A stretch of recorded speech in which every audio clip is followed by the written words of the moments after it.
Welcome to All the Shit with Tom and Will. This is not the Quick Hit Weekly. This is our first ever interview in the continuing project of speaking with men from all walks of life to learn what motivates them, what drives them, what has built the foundation that they currently sit on, and how they see the world.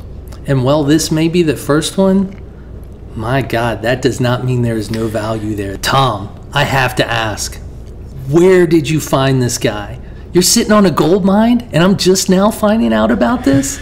Hey man, I got very lucky in the father-in-law lottery. No shit. This is a freaking beast of an interview. Dude, he set the bar very high. Very high. You know, I considered, kind of throwing in the towel after listening to him.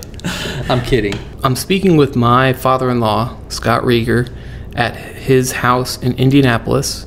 I have to apologize up front. I thought that the microphones would filter out a little more noise than they did, so you get a little bit of pitter-patter in the kitchen at the outset. But, man, there are some nuggets in here that will really make you think and really have you diving deep into an internal inventory of where you stand on a lot of issues. None of them political, religious, just humanity-based. Absolutely. So dive in. Enjoy, dissect, listen to it over and over again. If you have questions, comments, thoughts, please share. Drop them in the comments, and we will absolutely take you up on answering as much as we can. Please enjoy this episode of All the Shit with Tom and Will.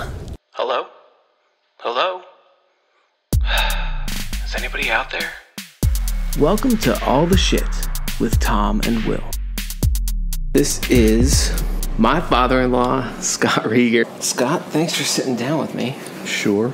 You were one of the first people that came to mind for something like this because, A, you and I always have good conversations, and B, we very rarely see eye to eye on everything. Right. But over the course of knowing you for 14 years, I've come to respect you so much. I value your opinion. I value your insights. And I value the way that you see the world. And it's helped me expand my worldview. And that's where I think the value is, right? Because we are, as different as we are, and as different backgrounds as we come from, as different as our opinions are on so many things. Yeah. I can honestly say that I love spending time with you, and I respect so much the man that you are.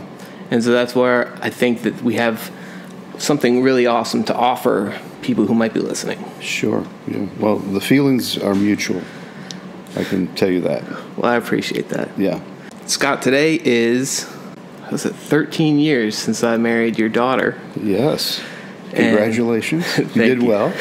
I did do well. And, one of the things that I did not anticipate when I married her was, of course, my favorite part is that she's my favorite part of this family. Sure. Right?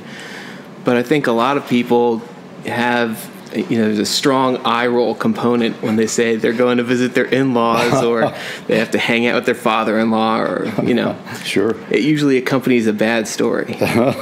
Yes. And for me, it's the opposite. Like, I look forward to coming to visit you guys because I look forward to spending time with the family as a whole.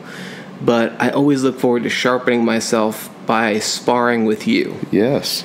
And it's always it's a chess match. It's not violent. It's not, with the exception of one time where we got a little too heated. Yeah. And I kind of teased that to my colleague Will. I was telling him about the time we almost came to blows, which, it's a slight exaggeration, but it's as close as we've come. Yeah. And it was just, we realized in that moment, hey, we're a little too tuned up. We're a little too heated. I think let's call it a night, and then we'll readdress in the morning. Yeah. And we were fine in the morning, right? Yes. We just had to sleep it off. And that's what I appreciate about it, is that it can get to that level, but we still, the respect is still there. Yeah. Yes. And so I guess that was probably the last time that you guys came to visit us. Yeah, I would say so. I think you're right there. Yeah. I need to say that I don't think I had in my mind that I was going to come to blows with you. No, Trust me, because I thought that would be unfair for me in so many ways. So no, but it was not necessarily come to physical blows, but we were very close to getting up out of our chairs and being nose to nose. Yes. That I think that was closer to it. So. Yes. One of the other things that Will mentioned to me, we were talking about the relationship I have with you. And one of the things that he said is he doesn't know his father-in-law because his wife's dad was an absentee. Oh. And so he is always, I feel like he feels like he's missing a little something. Sure. And he kind of admires the relationship that I talk about with you.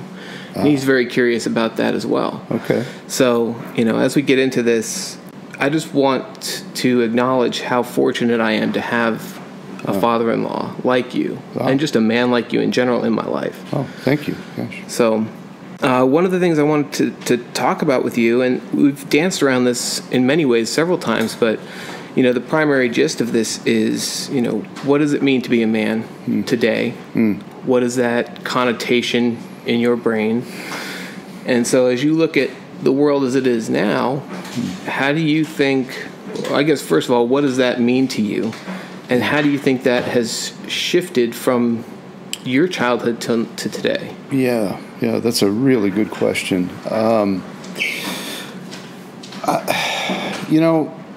Probably the way I grew up, it was not specifically taught to me, but I think implicitly I believe that being independent, self-sufficient, that's what manhood was. Just in briefly reflecting, my dad built his house. He wasn't a carpenter, but he was pretty resourceful. My grandfather built his house. My father-in-law built his house. And so doing things like that was not foreign to me. I thought, well, that's just what men do. And I appreciate what I've gleaned from that. I mean, I think it's helped me to maybe be a little more willing to take risks and stretch myself. But I think it also suggested, at least to me, that you shouldn't have needs. You should, be sort of self-sufficient, and you should be able to, control your environment. And I think as I aged, I began to realize that I really don't have a lot of control over most things in my life. I have a little bit. There's some things that I have say over. Right. But it's not that great. It's pretty small. And so maybe that would be a way of defining manhood, to say that it's perhaps when someone begins to realize that they are not in control, that, I'm actually not the master of my destiny in a lot of ways.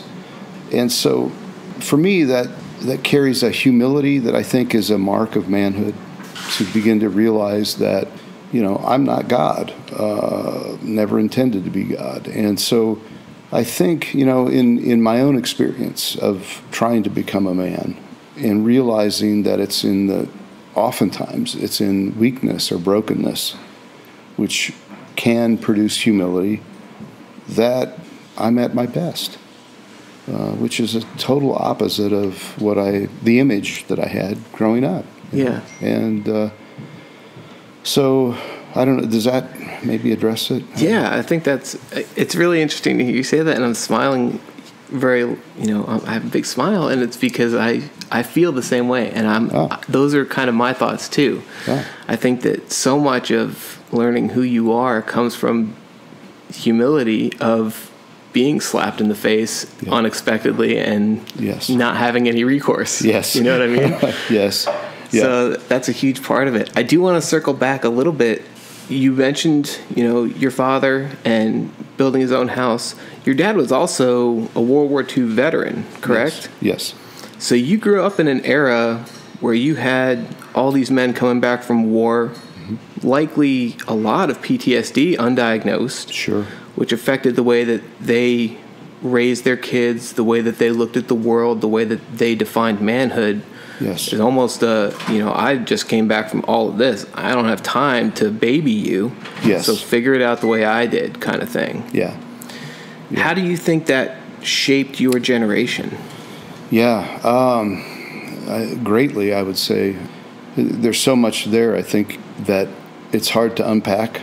But I will say this, that, I grew up, and for most of my life, had anyone asked, did you have a good father? I would say, well, yeah, absolutely. And if they asked why, I would say, well, he was a good provider. That was a big thing. He was never abusive to me. He was kind. He was a kind man. But it wasn't until later on in life, actually as he was nearing his death, that I began to struggle with my relationship with him. And, it's interesting. He had sold his house, and he and my sisters, they still lived in central Illinois at the time, and they went through all the stuff and, decided what to keep, what not to keep. And he brought to me a box that I just refer to it as a box of memories. It was just stuff that they had kept over the years. And I realized as I went through the box, there were no pictures of my dad and me. I mean, which I thought, I wonder where those went. I'm the only boy out of 5 children, and I'm the last. So you would assume, he was the center of attention. In dialogue with my sisters, I found out, in fact, that was not the case. My folks were, I think, emotionally exhausted after raising 4 daughters already. My dad started his own business. There was a lot of pressure there. And what was the gap between you and the youngest sister? Just 2 years between my youngest, but there was a greater gap between the older 3. Okay. And so I was closest to my youngest sister. But my second oldest sister is the one who explained to me how it was when I was growing up. And it was then I began to realize, oh, wow, I wasn't the center of attention. I was, I don't want to say neglected, but she ended up spending a lot of time raising me as a young toddler. And she kind of felt for me because I was not ignored, but just I wasn't part of the machinery yet, and just another, body to handle. And that led to me questioning. About the same time, I started going to spiritual direction, which is an ancient Christian practice. And I began to entertain what it was about me that I wasn't treasured by my dad, at least emotionally. I don't recall emotional connection or reinforcement that I now realize is critical. And, at the same time began to realize that I didn't really give that to my 3 daughters, looking back. Didn't realize it was important. And now that I have grandchildren, I'm realizing how very important it is, that emotional connection, and also the place of showing them weakness and vulnerability and not knowing everything, I thought that might hurt them. And what I realized, of course, is that no, that's necessary. They need to see it that. Shows that you're human too. Yeah, and it makes the world less scary for them, especially when you have a sense of humor about it. Yeah. And so that was a lot for me I was probably in my late 50s at that point, and it was a lot for me to sort of go, oh my, I'm upset at my dad for what I didn't get from him, but I've realized I've done the same thing. And so it's sort of a double-edged sword. It's like, well, you're the man. But that's been good, as you mentioned earlier. It's been good for me to face that. My spiritual director at one point said to me, we were talking about my dad, and she said, I want you to consider doing something on your own time. Take a piece of paper out. At the top of the piece of paper, write, Dad, what you missed. And then just write what comes to you. And I wrote down 19 things, And one of the things that I remember is you missed me playing second base on Little League hardball. I have this vivid memory of looking around the crowd one game, realizing all my friends' parents were there, and mine weren't. And they were never there. She said, now when you write these things down, then take some time and then read through them out loud to yourself. So I thought, okay, that's weird, but I'll do it. So I read through them, and I got to the 19th one, and as I read it, I burst into tears. And I'm not a burst into tears kind of guy. That just is not a regular experience. That's my domain. Yeah, exactly. I thought I should call Tom on this. And so, yeah, I think what I began to realize. Well, what was the item? Are you getting to that? Oh, to the 19th item? Yeah. Yeah, it had to do with, I can't remember exactly, but it had to do with this sense that I had that I was not treasured by my dad. That I just wasn't, I didn't have that much value in his eyes. And, I have to clarify that. I'm not saying that he didn't treasure me. I don't know that, I'm saying my experience was that he did not treasure me. It wasn't communicated to me. And I think that's the hard piece to negotiate, because if I'm going to be honest, I have to say I don't think I was treasured. I don't think I was that important. I could be dead wrong. I know for that men of that generation, their idea of love was you provide well for your children, and he did that. So I can't really judge him on that, even though I had to work through a lot of anger. And I think that's really important to acknowledge. Actually, I'm just reflecting. I had this conversation just the other day with one of my daughters, and I made the point that it's harder to heal from good things that didn't happen than from bad things that did happen. And the hard part about it is it's sort of a vacuum. Good things that should have happened but didn't are kind of nebulous. And so it makes, I think, working through this a little more difficult, because you have to sort of go into that area of what could have been, or what should have been, what God intended would happen, didn't happen. And where do you put that? How do you deal with it without ultimately just harboring bitterness, which, is self-destructive, and yet acknowledge anger, acknowledge loss. Maybe that's a better way to say it. So as you started to reflect on what your relationship with your father was, mm-hmm. and at the point that you realized that, oh my God, I am my father to my kids. Yeah. What was that realization like for you? And like psychologically, where were you? How did that shift kind of the way you looked at your relationships moving forward? It was heartbreaking. Heartbreaking because, being a man in a culture that sort of expects you to be able to fix everything and make everything right, and realizing, wow, this is way above my pay grade. I can't go back in time.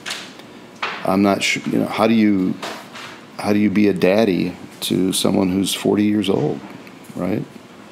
And feeling that absolute powerlessness. And, in talking to my spiritual director, she, after I explained what happened to her suggestion, or with her suggestion, she said, now I want you to consider writing that down and mailing it to your daughters. And I thought, okay, why? And she said, just, trust me on this one. Just see what happens. So I mailed it to my daughters, thinking they'd go, well, whatever, And I believe, without exception, all three of them contacted me, and they were in tears, which just shocked me. It was like, wow, okay, I don't get it, but I said, I am so sorry. I've not been a good dad, and it's really hard when you are a dad to say that and realize that's about all you can do. I mean, you can, going forward, obviously try to have a better relationship, try to be more vulnerable, but it doesn't erase the past. And, going to your original question of what is manhood, I think manhood, part of it is carrying that sorrow and not dodging it, not covering it up, but living with it. And understanding that kind of sorrow is the good kind of sorrow. There's I think a kind of sorrow that's damaging, but there, I think, is a good kind of sorrow that says, I'm going to carry this. I'm not going to lose this. I need to hold on to this. And I think that is at least according to my experience, that's a huge part of becoming a man, is bearing up under that and learning to love while you're carrying that, right? Yeah, I think the sorrow you're talking about is more the reminder of what was and what you've promised yourself and others to do moving forward. Yes. Right? It's the thing that will not let you slip back into hopefully into not. That. Yes. Yeah. Yeah, that's heavy, but I think that's very important. It's it's the reminder of why we've chosen, and to me that feels like a major pivotal point for you. That just even the recognition of it almost unlocks something. Yeah. That was it freeing for you at all once you were able to? I mean, I know, yes, we're talking about still carrying that sorrow. Yeah. But did your burden get lighter by acknowledging it and voicing it? Yes, absolutely. It didn't necessarily fix anything. Right. But it, I think, opened up the possibility or possibilities to not only for myself to heal, but also for my daughters. And I began to realize this stuff is generational.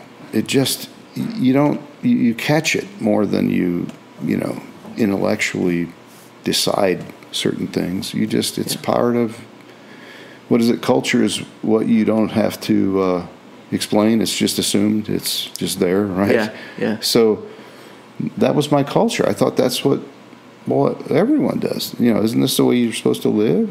And so I think it opened up possibilities. And I think I intuited that, even though it was difficult. It was like, this is good pain. Keep stepping into it. I would say, I've tried to, in various ways, encourage my daughters to, let me have it.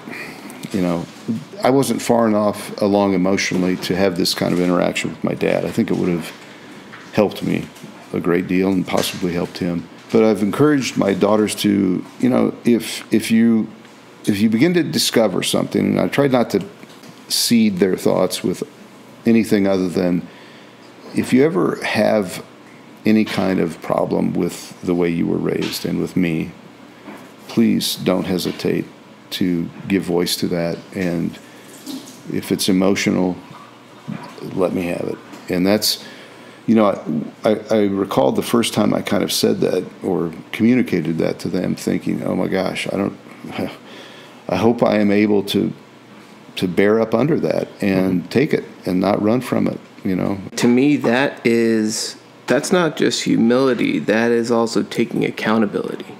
And I think accountability for one's actions is another real keystone for me of what manhood is about. Making mistakes is human, and we all will do it. Yeah. The scale of that mistake will vary. Yes. But the ability and really, I guess, the willingness of a person to acknowledge and own their mistakes and invite, the people they've wronged or the situation or whatever it is to, I will own this and I will work to rectify it, whatever that looks like. To me, that is one of the strongest tenets. Yeah. And so it's interesting you're realizing this. And I think this is also one of those things that you probably have held for a long time as true, but didn't extrapolate out to the emotional level, right? Yes. I mean, if you're in a business deal, the same principle applies. Yep. But to extrapolate that to the emotional level is something that is really difficult for a lot of men, especially who are raised as strict as you were on what manhood is. Yeah, yeah. And it's, it occurs to me that images are very powerful things. And we don't, I'll speak for myself, I don't think sometimes we give enough importance to the images that occupy our minds. And, often they're passive. They just, whether it's an ad for driving a hot car or whatever, and it's, or wealth. I think wealth is big in our culture. Success. All those things become images that tend to fuel our actions and behavior without our thinking. And that's really important to understand that, I think. And so, images, whether it's from my childhood or things I picked up as I grew up and, in the wider media culture, those are things that sort of occupy a place in us that becomes automatic. We don't even think about it. It's just, well, this is how it is. And sort of to unwind that and to be thinking and feeling and vulnerable is quite a challenge. It's especially if you don't have great emotional tools in your tool chest. You just, right? You're kind of clunky. You're kind of odd trying to get back there. And I do remember that about my dad later in life when I think he began to realize some of this stuff, and he would try to reach out to us in various ways, and it felt really weird, and I didn't like it. And it was... Did it feel disingenuous or just uncomfortable because it was so foreign coming from him? Yes. Answer 2 there. Yeah. It was, this is not how we relate. This is not how you relate to me. And this feels very odd, and you're not very good at, I wouldn't have said it then, but I can look back and say, you're not very good at expressing emotion. It's clearly hard for you, and it's uncomfortable, and it's making me uncomfortable. And so that's, on the emotional level, that's where I think the stereotypes that I grew up with as far as manhood were not helpful. Yeah. In a lot of cases. It's hard because, there's some of what I grew up with that I still treasure, but it's not the complete package. And so it's very one-sided. And I think that's what makes it difficult. Yeah. As you were growing up and your father wasn't quite, he was your model for what a man should be. Yes. Were there other men in your life, in your community, that you looked up to and said, that's different, or that is more in line with what I want to do? Like, what other role models or influences in your life kind of shaped that transition from high school to college to, beyond when you're now on your own? Yeah. Did you have anyone in your life like that? In my life? Or even that you saw in the media.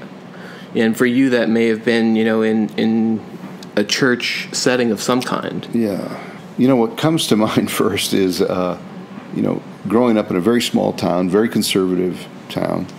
My dad was a businessman. He had a truck dealership. And across the street lived the gentleman who owned the local milk plant where they processed dairy. And, they were both local businessmen, and they got along famously. They did business, but my dad was a conservative Republican, and Milt was a liberal Democrat.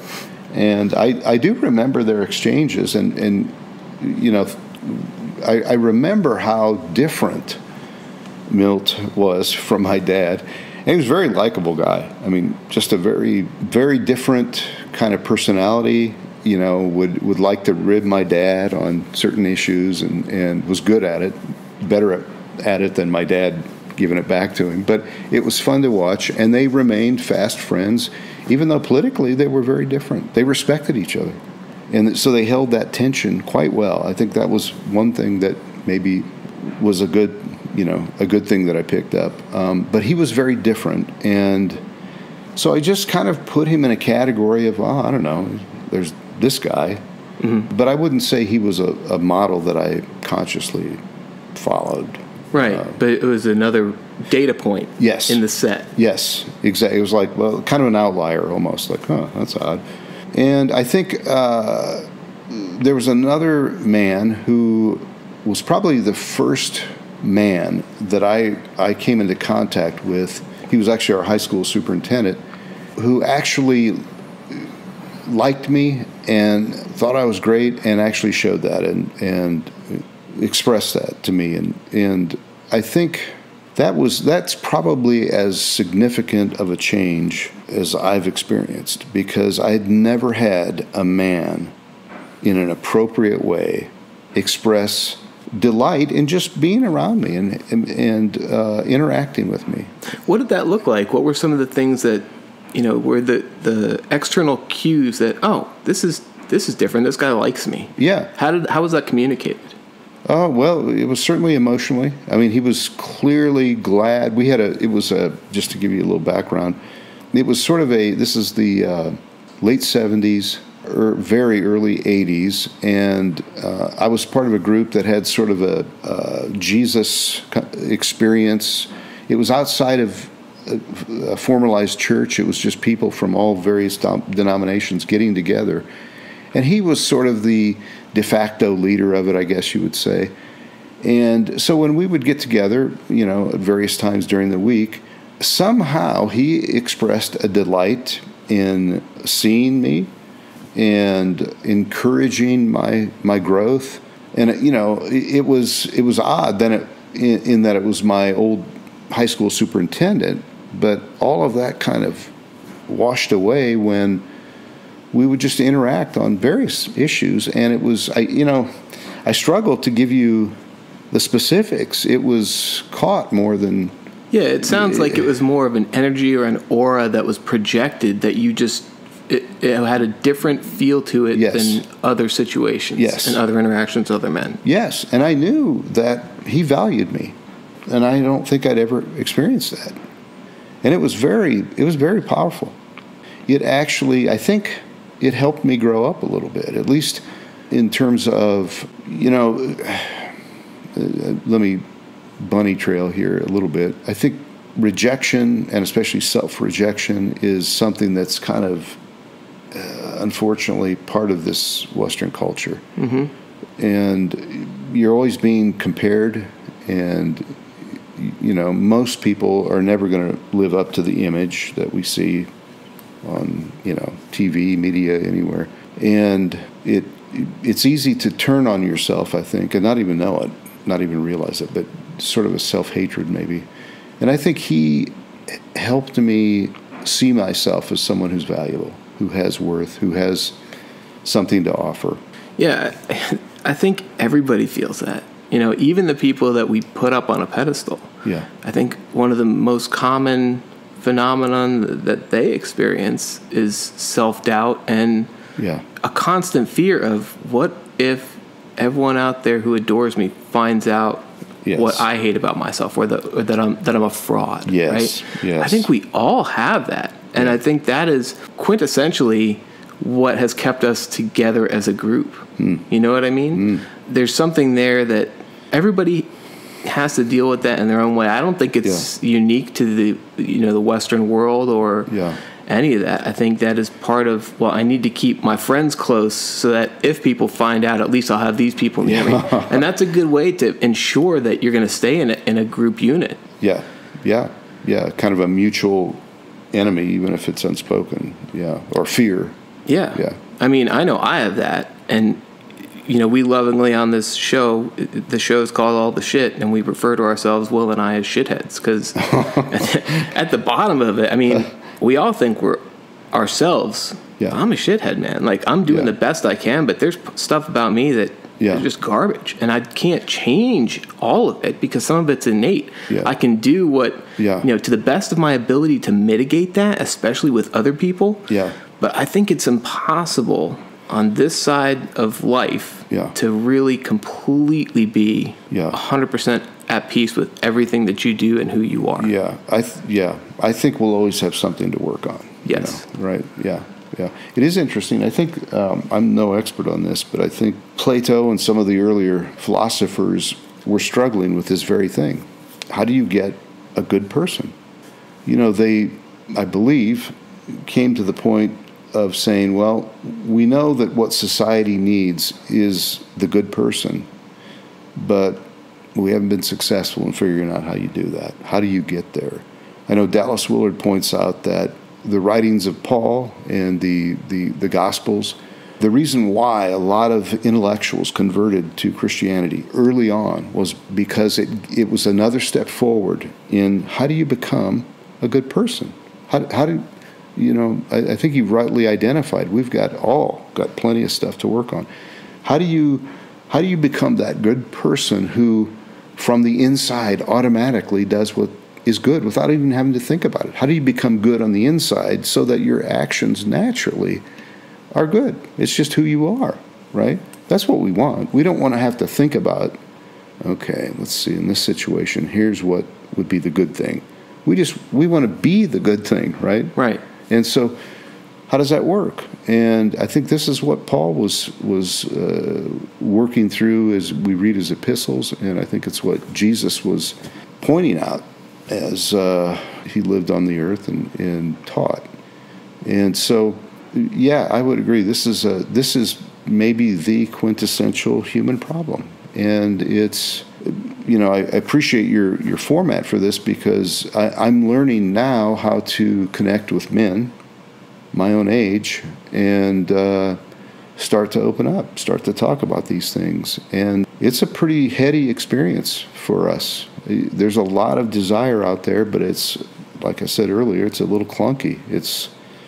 We don't have a lot of tools to know how to even do this well. But if you live long enough, I think you begin to realize something has to change here. Something has to happen. So yeah. Well, that's a really good segue because I wanted to ask about that as well. Yeah. And the base of the question is, do you have men in your life now, your age, younger, whatever, whom you feel you can connect with and open up to and truly be vulnerable with some of this stuff too without feeling that fear of rejection or shame or whatever's going to come with it? Yeah. And in my mind, you're kind of unique. And I'm interested to know if these relationships still exist, but I do want to touch on this story of when I first met Anna, and I came out to visit Indianapolis and met you guys for the first time. And when it became apparent that we were getting more serious, on one of my visits, you and 3 or 4 other guys effectively kidnapped me, right? And sat me down on the couch and started grilling me with all these questions that were, who is this guy? What is he about? Why is he interested in my daughter? All these things. And I wasn't really bothered by that because if you haven't figured out by now, I'll pretty much tell you anything you want to know about me. Yeah. I've written it all down in a book and thrown it out there in the world for everyone to see. Right. So I wasn't intimidated by that, but I was impressed by the circle of men you had around you who were on that same page. It was almost your little tribe. Yeah. And I think, what was it, the Open Hand? Was that the name of the group at the time? Right. Is that still going? And can you tell me a little about that? Yeah. It formally, no, it's not. The relationships still exist. I mean, people have moved on and stuff. But, it was an attempt to embrace what men in community look like. How do you be men, not isolated, but in community with other men, and what are your responsibilities? What do you need to be doing as quote elders in the tribe, or what, however you want to describe it? And so Anna had become near and dear because she had been living with us, going to school, and knew a lot of the same people, same men. And so when they heard of this guy, they were like, well, wait a minute, who's this? And it was like, it wasn't just that Anna was my daughter. She was sort of their daughter as well. So it wasn't actually my idea to do this, but I happily went along.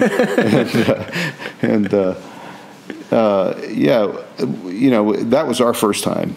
But it was an attempt to live communally, relationally, and to be responsible as men, maybe, And so the conversations you guys had, I mean, my only experience with that group was that encounter. Yeah. I met them all individually, at different places. Yeah. One officiated our wedding, for crying out loud. Right. Yep. So, Yep. what was that relationship like, and do you have those relationships? Have you sustained those relationships with those men now? Yes.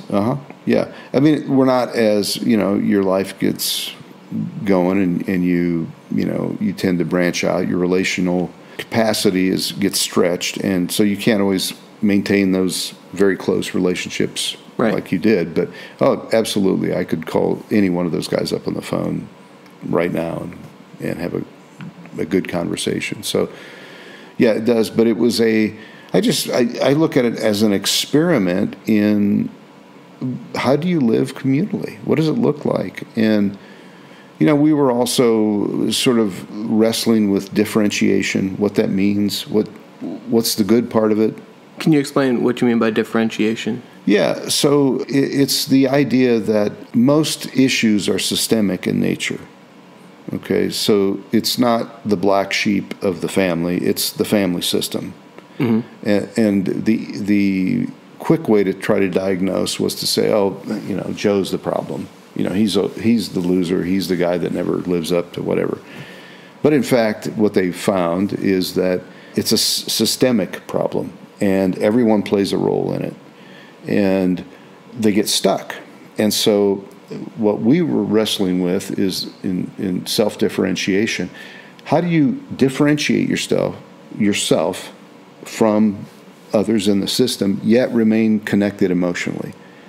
Because if you don't differentiate, you just become sort of a part of this blob of dysfunctionality, if you will, or it can be dysfunctional. But if you can differentiate and still stay connected, then you can define, okay, these are my issues, these are Joe's, and Joe just would act out the anxiety of the group, basically. So that was the kind of thing we were wrestling with, is how do we love Anna well and check out Tom and let Tom know that there is not just a dad and a mom who love Anna. There's a whole community that loves her and knows her. And obviously you could become sort of cultic and weird and that kind of... Yeah, you can take that a little too far pretty quickly, yeah. Yeah. But, it was hopefully a good-natured experience for you. I don't think anyone had had it out for you or anything. No, I didn't feel that at all. And I actually appreciate a lot more now understanding it. It's taken me 13 years to understand the full picture of what was happening. Yeah. But that makes a lot of sense. And I really appreciate that. Yeah. I think that's really unique. Yeah. I don't know any other guy that has been through that. And I tell that story to just about everybody I know when it comes to, people getting married and whatnot. Yeah. Well, I think there's strength in it, in that I think when it's done well, you begin to realize, oh, wow, this is part of a community. There's a strength here that is necessary. It's good. It's what people need. We need a network of support, of communal interaction. And, I have to say this I want to go back to our sort of original conversation. When I think of my grandfather and my father, they actually had this communal experience because, my grandfather was a farmer.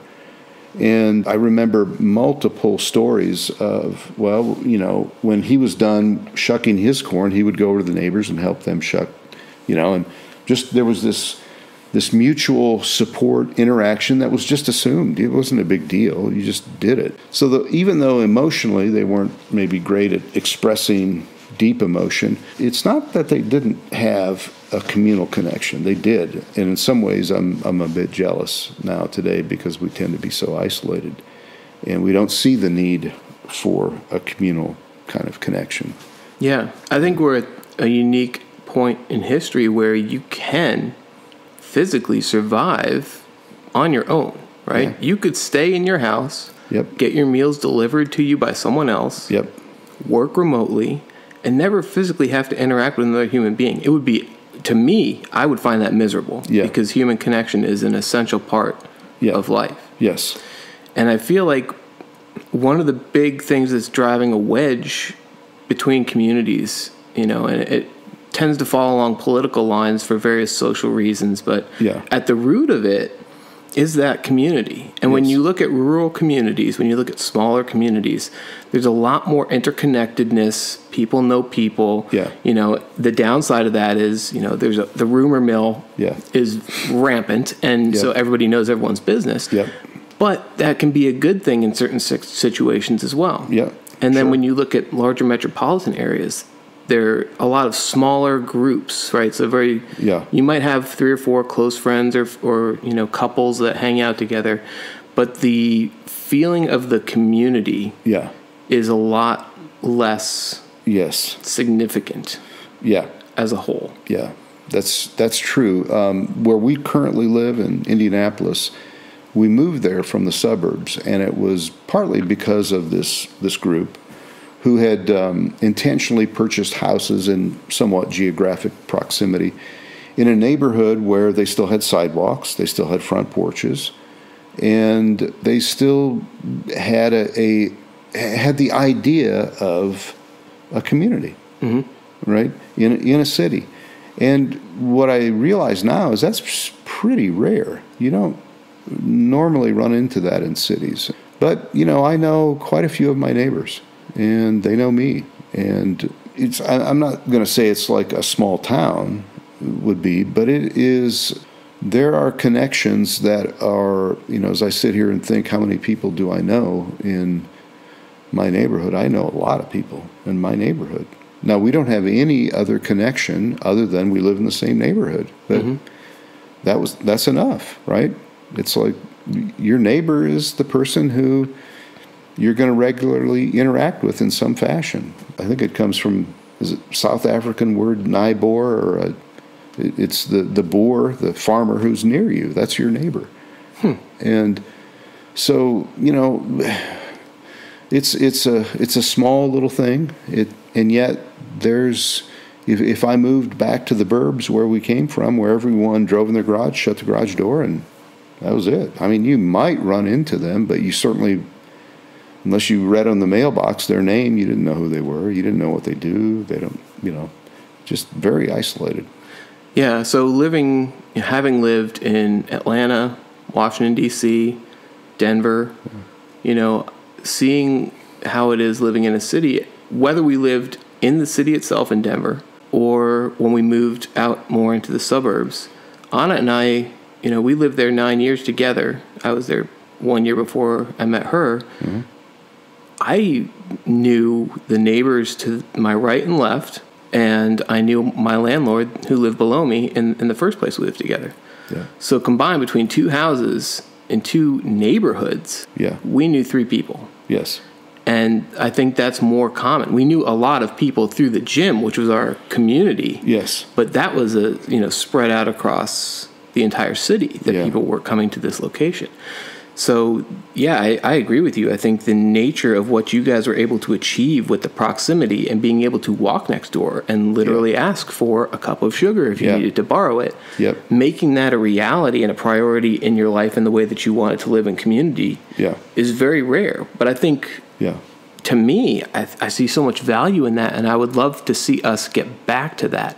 I don't know what the path back to that is. That's a great question. I would even throw in the area we live in is a mix of, I guess on the one end you would say wealthier people, and on the other end, people who are maybe a little below the middle class line, and some who are a lot below it. And it's uncomfortable at times, but I've begun to realize that, I think, this is my opinion, to truly impact the poor, you have to make them your friends. They have to be in your house. You have to be in their house, which means, and this is the great hurdle, that we all have to be willing to lay our specific cultures down and not demand that people interact with us the way that it's comfortable. I think as long as the poor are a project to fix, there's never really going to be much progress made. I think I've told you this, Tom, that I've had the fortunate experience of befriending a couple of men who would fit into the category of poor. Mm-hmm. I mean, they're literally week to week for survival. And you know what's fascinating to me is that, we try to help them in ways that will actually help them. Sometimes it's financial, sometimes it's other ways, but what they value the most is not the money. It's my friendship with these two men who have had rough lives and have struggled their whole life. And the fact that I want to be their friend and look at them as a peer has been transformational for me and for them. In fact, one gentleman I just had a phone conversation with last night. He's looks like his cancer has progressed, and he has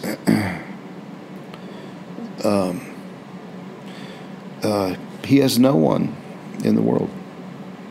No one. He's been an alcoholic most of his life, and he understands the damage that's done. But he said something to me last night on the phone that I will treasure the rest of my life. He said, "You're the best friend I've ever had, and I want you to walk with me through this because I think this is the end." And if you look at our circumstances, we couldn't be more different.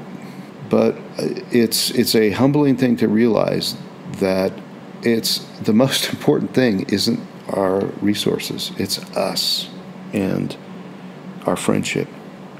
Yeah, I was talking about this with Will a couple weeks ago. I made a comment that, the American dream is dead.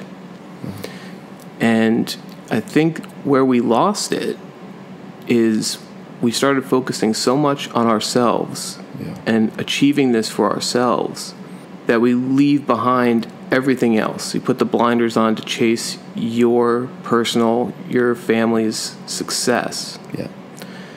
And at the expense of everyone else. Yeah. And to me, to reclaim that, recapture that, you cannot pursue your own glory to the exclusion of your neighbors. If your neighbor is suffering, you are suffering. Yeah.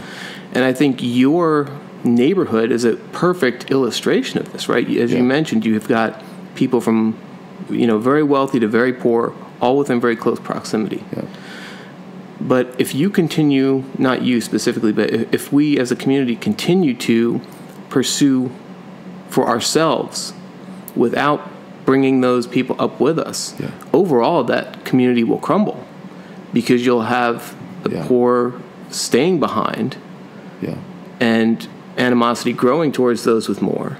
You create chaos in the system you're trying to build. And I think, to your point, the answer is we need to create a community and raise as one and take care of those around us to benefit ourselves, spiritually as much as financially. And I think that's what you are telling me right here is that that comment to you illustrates that, yes, what I'm doing means more just to be there, to listen, to be a peer and an equal in conversation. Yes.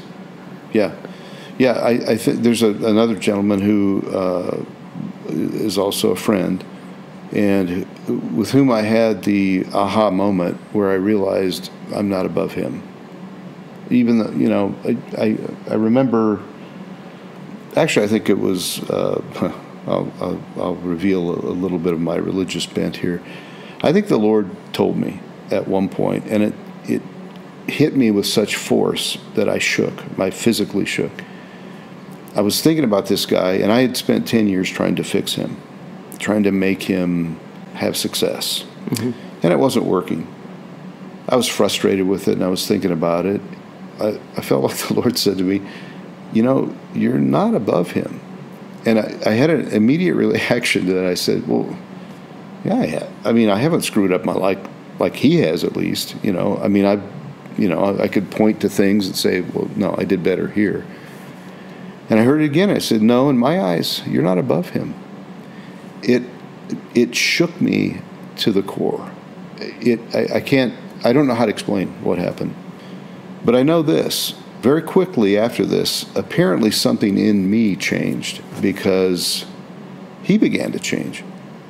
I didn't give him a new great idea. I didn't correct him. I think what changed was the way I accepted him. I'm not better than him. I'm not above him.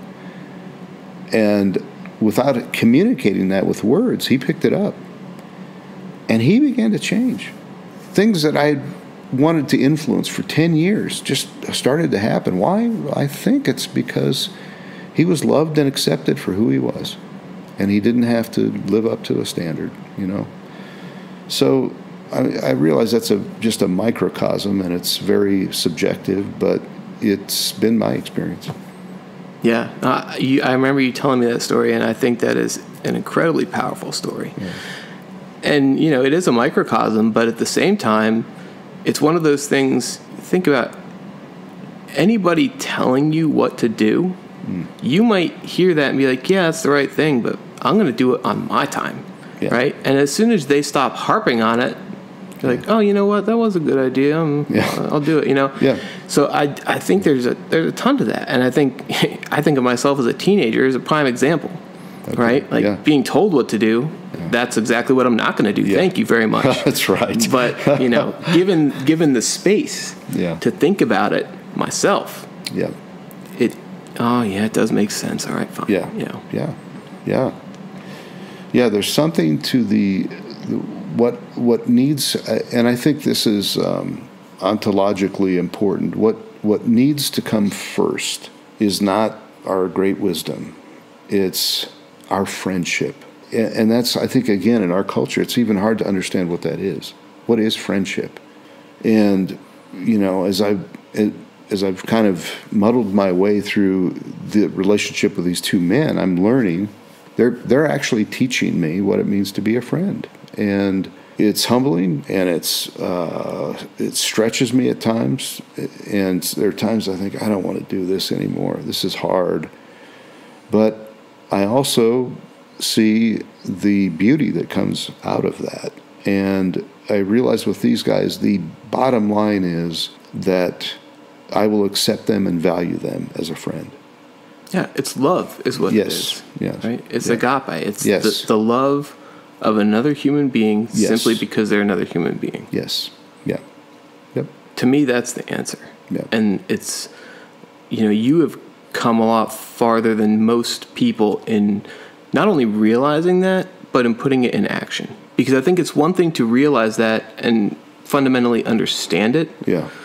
But to act on it, and to actually put real movement behind the words, it can change you too. I feel like, do you feel like you feel like you're a better person for having embraced that? Oh yeah. Well, I would say probably in a lot of ways I've been the needier. I've come to realize I was actually the needier one in the relationship. I needed to interact with someone not based on status, not based on any kind of accomplishment. I needed to interact because they're human. And, it's easy to, when you have some success in life, sort of, you maybe unconsciously create a pecking order. And I needed the humility that is required to interact with people who maybe aren't so high up on the pecking order, And as you mentioned and in the beginning, the fascinating thing is we're really not very different at all. Right. When you get down to it. No. And these guys they have a real sense of humor. And it's something I would have never known, They've been through a lot more pain than I've been through in life, and they can still laugh. And that's taught me a lot. I can't imagine, especially the one gentleman, I cannot imagine growing up the way he grew up. I don't know why he's as healthy as he is, right? I mean, it's just unthinkable, some of the stuff he went through. But as you mentioned, the value is in the fact that he's a person. He's human. Yeah. And that is enough. We don't need any more than that, right? That's enough. Yeah. Yep. So as we talk about this, and you touched on it a little bit earlier with the spiritual direction thing you're doing, has there been a point in your life, and I think you've probably touched on it, where you felt your worldview shift? And maybe this is what you were just talking about with the experience and the physical reaction to that realization that you're not better than this gentleman. Yeah. But have there been other formative moments in your life where it just knocked you in the back of the head and you were not expecting it, and it changed the trajectory of your life and what you see as your mission and purpose? Yeah. I would have to say it this way. I think I've had a lot of micro aha moments. Mm-hmm. You know, the big ones, like the one I just shared, probably count on one hand easily, those moments. Yep. But it's been the sort of in the gritty day-to-day, whether it's with family, with neighbors, with parents and relatives who are dead, with grandchildren, and who knows, maybe someday great-grandchildren. You know, I've heard other people say this in the past, and it's finally beginning to make sense to me. They're teaching me how life needs to be lived, you know. Whether it's you and I arguing over a point, or my granddaughter voicing a platitude back to me that I had given to her, you know, months before, and realizing, man, maybe I ought to put my own words and thoughts into action here. You know, all these things are teachers, and I love little children because they can't mask who they are yet. They've not learned how to mask their identity with their faces. And so they've said things to me over time that have been just, for instance, I remember being upset or grumpy about something, but, you know, putting on a good face. And one of my granddaughters came up to me and looked at me and said, "What are you mad about?" I said, "I'm not mad." She goes, "Yes, you are." And I thought, good Lord, you know, and I think I exited the room or something. I thought I would escape. It's like this raw, innocent, not attack, but she's calling you on the carpet. Yeah, not in a mean way. It's just she really wanted to know why I was upset, and I'm thinking, how does she even know, right? But she knew. Yeah. So, learning to be open to learn from others in life will be a challenge for me the rest of my life. It's a good thing, but what I've learned is that you learn something, right? You experience something, you learn it, but then you keep learning it again and again and again. I've not had the experience of mastering anything yet, truly, but I get better at it. And I can recognize more quickly now when I need to step back and reconsider. And so that's been a grace for me. And spiritual direction has been a grace, both receiving it and being a spiritual director now. Oddly enough, I've been in business most of my life, and after getting certified to be a spiritual director, I remember praying and saying, "Lord, I can't market myself because that puts me back in a business mindset, and especially for this kind of service or ministry, that can't be a part of it." So I said, "Would you bring people to me? If this is something you've called me to, would you bring people to me? Because I can't market myself. I just can't bring myself. It's fine if people do that, but if I did it, it would put me back in a place I don't want to go." So interestingly enough, people have found me somehow. I don't even have a business card, so it's, you know, I'm kind of remote in that sense. But oddly enough, maybe or maybe not, men in their 30s through 50s seem to be very attracted to having direction with me. And I've begun to see where, in spiritual direction, I'm not actually directing them. It's helping them hear God for themselves. But it is appropriate at times to share a little bit, about my life with them. Not a lot, and I find that they latch onto those things like a gold nugget, and it's usually something that I think, it's not even that big of a deal, right? But it is. And so I'm beginning to realize that this whole, sort of interconnectedness, even going back to when we, 4 or 5 of us pulled you together to sort of see who is this guy, right? I'm beginning to realize generationally we have lost something so valuable. And it's going back to the topic, learning how to be a man. We're the kind of beings that have to be taught. We don't learn this by instinct. We actually have to learn. Right. Right? Yeah. And so that's something that I think we were trying to reach with the group, was to say, how do we generationally, in a way that's healthy, pass on knowledge and wisdom and experience so that a younger generation can accept it? How do we avoid this strange thing that seems to have begun maybe in the 60s or 50s, where instead of being open and learning from the generation before you, now the mode is, well, we have to rebel. That's part of it. Rebellion against whatever the previous generation is or was perceived as must be rebelled against. And how did that happen? And I think there's a lot of good reasons sociologically why it happened. And I think in the 60s there was a lot of the critique that was right on, right? That there was a lot of hypocrisy. But that's present in most generations.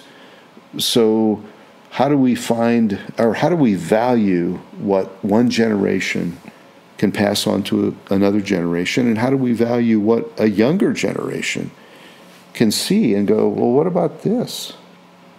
That takes humility on both sides, and tragically, I think we've lost a lot of that. I think we've lost a lot of that, and I also think it goes back to the individual nature, right? As an individual, you think, I can figure this out for myself, I do X, Y, Z myself. Uh-huh. But the downside to individualism, which there's a huge upside, right? You want to be able to pursue your dreams, goals, whatever, and live your life. Yeah. But the flip side of that is we all grow up feeling like we live in a silo, that our life is unique to us, that our problems are unique to us. Yeah. And I think what you're experiencing when you share whatever little nuggets that these gentlemen are glomming onto, the realization is, oh shit, I have that too. Yeah. And I'm not alone. Yeah. Yeah. And I think that realization is the connecting string that gets buy-in, right? Yes. And that's the big thing that I'm trying to convey here, is that we're not alone, man. Yeah. Everyone that's lived has gone through most of this on some level. Yes. Yes. And we just don't share it because we feel the shame of it. Yes. And hold that inside rather than talk to another man and say, "Oh, you too?" Yeah. Well, it's how do we work together and support each other in this? Yeah. And unfortunately, we've let politics sort of move the arrow in the wrong direction, because I'm old enough to realize that there was a time when political differences didn't separate people, and that there was good-hearted interaction, even though it was okay, for instance, for my dad and our neighbor to differ on political views. What's the best way to organize our government, or whatever the case may be. But I guarantee you this, had anyone maligned my neighbor in my dad's presence, he would have something to say about it, and vice versa. So there was a connectedness that was not based on ideology. Yeah, I feel like we have that, right? Yes. What we have is a mirror of what your dad and his neighbor had. I never even thought of that, but I think you're right. Yeah. It's putting ideology in its right place. It's, I think we can at least hopefully agree on the fact that people don't necessarily agree on everything, and people see things differently, right? Yeah. But that's not the deep point of connection. The deep point of connection is what we talked about earlier. It's human, and it's based upon seeing that we're in this together, right? We got to get out of this idea of this group is the enemy. or this culture is the enemy, or whatever, whatever categories we want to use. And to try to say, look, we need each other. Even though it doesn't feel very good, we need each other. And part of our good work is to walk into that and to say, this is going to be uncomfortable, but I need to do this. And hopefully the want comes along at some point. So, hey, I not only need to, I want to, and I like to, right? Yeah. Yeah. I mean, I think one way to look at it that might frame it easily for people is on a very, very micro level. It's the same as loading the dishwasher, right? My wife and I have very different opinions on what the correct way to load the dishwasher is. Right. And we could fight about that, and we have had stupid fights about that. Yeah. But at the end of the day, the dishes need to be cleaned. Yep. How they get there is a matter of debate. Yep. But we both benefit from having clean dishes. Yeah. So we have to figure out a compromise. Yeah, absolutely. And you can substitute any issue into that analogy. Yeah. And the answer is still the same. We have to talk to each other. Yeah. We can't vilify and live in separate rooms of the house or get a divorce over a stupid issue like the dishwasher. Yeah. You know what I mean? Yes. Yeah. And the I think the progression of that is, and I don't know if it's, my experience has been that as you age, you can mellow. Aging seems to lend itself towards that. It doesn't mean you're going to embrace it, but I think it makes it easier to mellow a bit. And I think the real beauty, you mentioned agape earlier, of not having to have your own way. Mm-hmm. That's a beautiful thing, and it's incredibly attractive when it's a trait in a person that's actually who they are, right? A person who is gentle to the point of saying, you know what, that's fine. Let's do it your way. I mean, we've all experienced it when it isn't genuine, when it's it's got barbed wire wrapped around it. But when it's genuine, when it's real, when a person is to the point where they say, it's okay if I don't get my way. It's not the end of the world, and let's try your way. Wow, that I find it's when appropriate. And, I guess in my best self, I try to do it with my grandkids. And, again, they need to see that it's okay to not get their way. Well, how are they going to learn that if no one lives that way or demonstrates that to you? We can give them platitudes all day long, but if they don't see it in us, so what? Yep. Yep. Actions speak louder than words, right? Yep. It's a reason that's a saying. Yep, that's true. So going forward, I feel like one of the things that is really heavy collectively in our culture in general is a feeling of depression, anxiety, stress, all these things that are ubiquitous. Yes. To me, one of the things that is most powerful in alleviating those is finding a sense of purpose in your life, a mission, something bigger than yourself specifically. Yeah. Do you have that in your life, and what is your mission and purpose at this phase of your life? I would say it this way.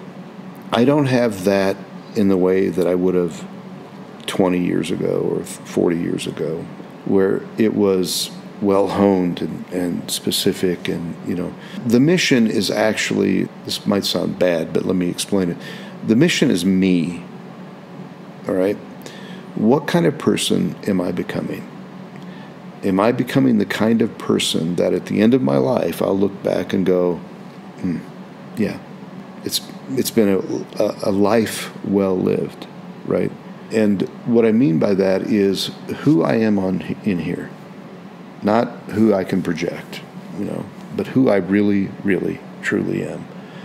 I can't remember the gentleman's name, but he claimed that the true test of agape is spontaneously loving your enemies without having to work it up or, get psyched up about it. So my mission is to become a good man and to be transformed from the inside out.